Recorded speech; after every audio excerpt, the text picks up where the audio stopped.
lebih condong di arah Avanza. Jadi sebutannya menurut saya adalah Avanza yang mini size. Perbedaannya untuk tipe G dan tipe E ada pada grillnya di bagian depan. Untuk yang tipe G ada list chrome yang melintang mulai kanan hingga kiri. Tenaga tersebut biasa dilakukan atau ditanamkan pada mesin sebuah LCGC untuk mengincar bahan bakar yang hemat. Kemudian disalurkan ke dua roda depan melalui transmisi dua pilihan, yaitu matic konvensional 4 speed dan manual 5 speed. Untuk yang kita review kali ini menggunakan transmisi manual 5 speed. Bahan bakarnya yang cukup irit, yaitu di angka 14-an km per liter untuk rute dalam kota seperti ini di kemacetan, dan rute tolnya di 20-an lebih km per liter. Jadi lebih fun to drive dibandingkan varian yang matic. Mobil 7-seater paling murah dari brand ternama, inilah Toyota Calya tipe G tahun 2018.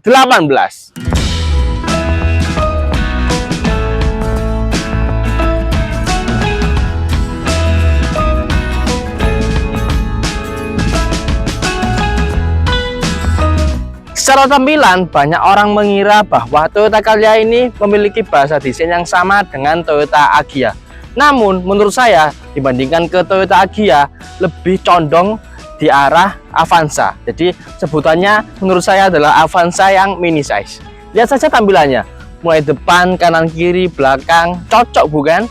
Dan kali ini kita membahas soal Toyota Calya tipe G tahun 2018. Dan tipe G ini adalah tipe yang tengah-tengah, jadi tidak terlalu standar.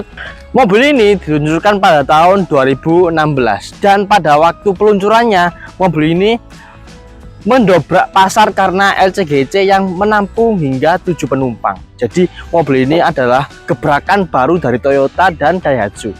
Dan untuk mobil yang kita review kali ini adalah tahun terakhir dari Toyota Calya sebelum terjadinya facelift pada tahun 2019. Untuk tampilan depannya, perbedaannya untuk tipe G dan tipe E ada pada grillnya di bagian depan. Untuk yang tipe G ada list chrome yang melintang mulai kanan hingga kiri, sedangkan untuk yang tipe E atau di bawahnya masih menggunakan warna yang sama dengan bodi. Lanjut, untuk logonya ini adalah logo ciri khasnya LCGC yang dimiliki oleh Toyota maupun Daihatsu. Untuk Toyota, logonya seperti burung elang. Namun untuk yang Daihatsu lebih ke berbentuk segitiga. Lanjut ke bagian bawah. Di bagian grillnya ini sangat besar dan juga ada aksen chrome di bagian bawah. Jadi menandakan bahwa ini adalah yang tipe G. Sedangkan untuk yang tipe E masih belum ada list chrome-nya. Dan untuk yang di fog lamp ini, untuk yang tipe di bawahnya belum mendapatkan fog lamp. Sementara untuk yang tipe G sudah mendapatkan fog lamp dengan aksen chrome yang melintarinya. Serta untuk perbedaan Daihatsu Sigra dengan Toyota Calya ada pada desain pada bagian bumper.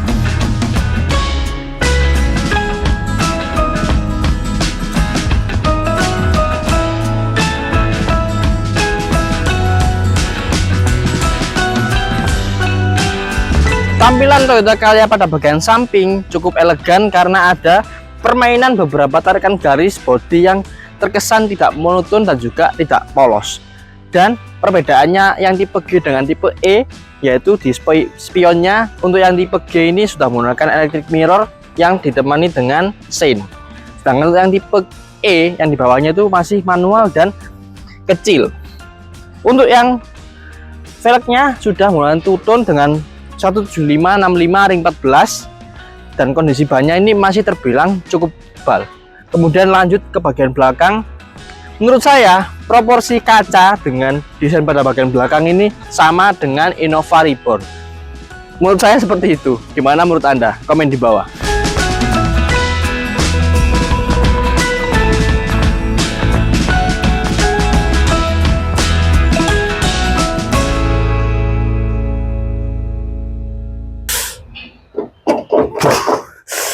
Untuk mesinnya masih menggunakan mesin yang sama, bahkan untuk Calya yang tipe tahun di atasnya masih menggunakan mesin ini.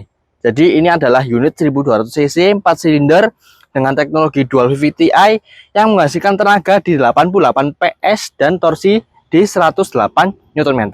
Tidak terlihat besar memang, namun juga tidak kecil karena tenaga tersebut biasa dilakukan atau ditanamkan pada mesin sebuah LCGC untuk mengincar bahan bakar yang hemat. Kemudian disalurkan ke dua roda depan melalui transmisi dua pilihan, yaitu matic konvensional 4 speed dan manual 5 speed. Untuk yang kita review kali ini menggunakan transmisi manual 5 speed.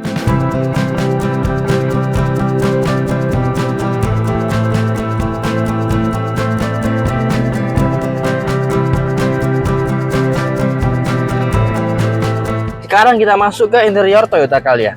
Nah, cukup asik karena ada dua perpaduan warna pada bagian dashboardnya atau interiornya, yaitu warna hitam dan juga warna coklat tua. Kemudian secara head unit juga sudah menggunakan double din, sementara untuk yang di bawahnya yang tipe E itu masih single din. Untuk yang double din ini sudah bisa terkoneksi dengan HP Anda melalui Bluetooth.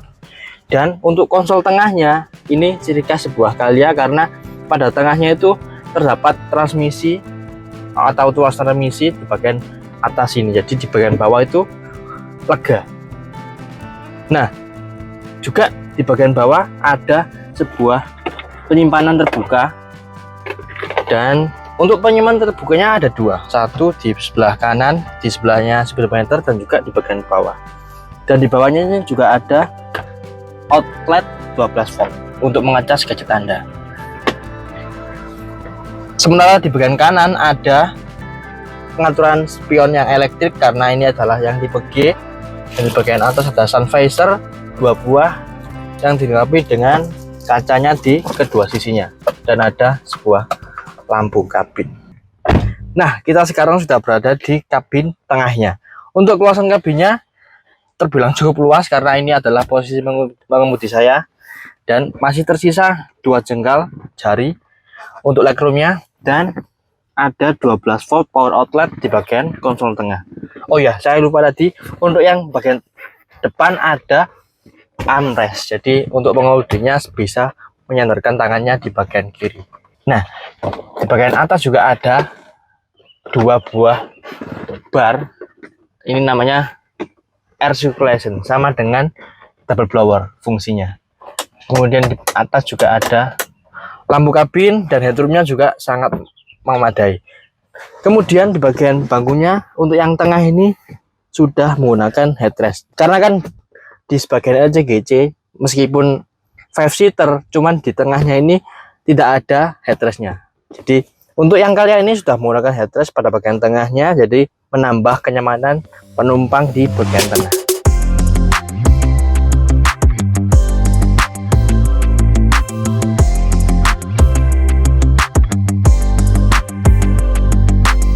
Untuk bagian belakangnya, dan kita lihat pada bagian stop lamp desainnya mirip dengan Avanza, jadi tidak salah karena mobil ini kalau mengira adalah Avanza versi mini.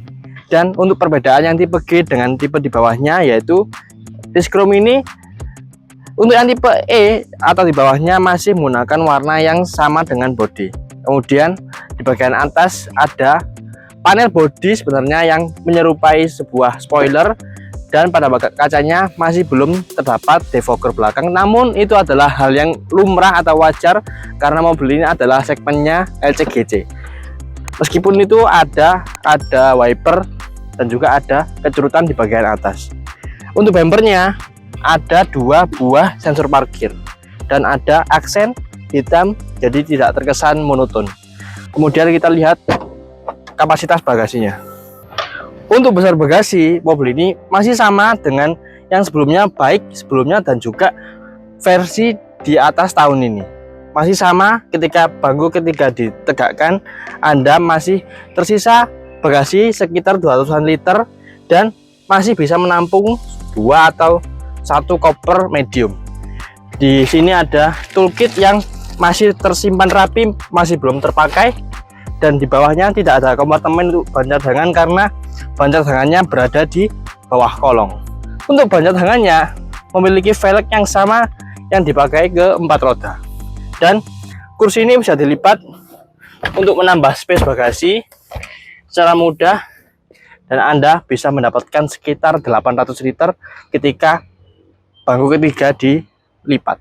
Secara rasa berkendaranya dengan rival terdekatnya yaitu Datsun Go Plus Panca dan juga Renault Triber, menurut saya ini masih menjadi salah satu yang terbaik di handling maupun kenyamanannya. Kemudian berbicara soal suspensi, menurut saya suspensi mobil ini sedikit lebih keras. Namun itu adalah hal yang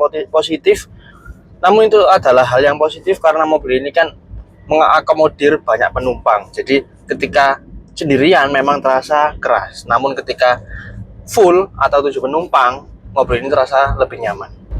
Dan karena mobil yang kita review kali ini adalah bertransmisi manual, jadi lebih fun to drive dibandingkan varian yang matic. Feel memindahkan giginya ini sangat enak sekali. Lantas mesin ini juga terkenal akan tangguh karena terbukti dipakai orang-orang untuk ojek online dan juga pengusaha travel. Jadi cukup terbukti ketangguhan dan juga durable-nya. Ketika berkendara menggunakan mobil ini dan ketika Anda bertanya soal tenaganya, ya kita tidak bisa berekspek banyak soal tenaga di mobil ini. Secara mobil ini kan LCGC yang mesinnya kecil, yang mengutamakan kehematan bahan bakar dibandingkan akselerasi. Namun ciri khas LCGC adalah bahan bakarnya yang cukup irit, yaitu di angka 14-an km per liter untuk rute dalam kota seperti ini di kemacetan, dan rute tolnya di 20-an lebih km per liter. Itu angka yang bisa Anda rubah lagi kalau Anda bisa mengatur kaki Anda tidak berakselerasi secara mendadak. Jadi kan ini kan mobil kan bertransmisi manual. Jadi Anda bisa mengatur RPM-nya secara manual. Kesimpulannya ada beberapa alasan kenapa Anda harus memilih Toyota Calya ini. Yaitu yang pertama, karena mobil ini tuh LCGC tapi dengan format 7-seater. Jadi mengutamakan akomodasi penumpang. Yang kedua, ketika Anda tidak mau ribet akan perawatan mobil, maunya yang gampang, mudah, dan murah, mobil ini bisa menjadi salah satu pilihan. Karena perawatan mobil ini terkenal akan mudah dan juga spare part-nya yang ada di mana-mana. Yang terakhir, karena mobil ini adalah Toyota. Toyota adalah salah satu brand paling besar di Indonesia, maka Anda tidak perlu ragu soal dealer dan juga suku cadangnya yang sulit. Karena mobil ini suku cadang dan dealernya ada di mana-mana.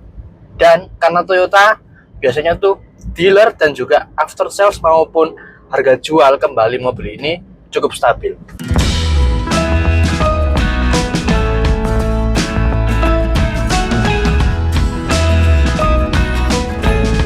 Itulah review singkat kami mengenai Toyota Calya tipe G tahun 2018 ini. Mobil ini cocok untuk Anda yang menginginkan LCGC yang berfokus kepada daya tampung penumpang, karena mobil ini mampu mengangkut hingga 7 penumpang sekaligus. Dan mobil ini terkenal akan irit dan juga mesinnya yang tangguh. Untuk Anda yang berminat, mobil ini dijual di mobil dengan harga 100 jutaan saja dan bisa dengan DP minim.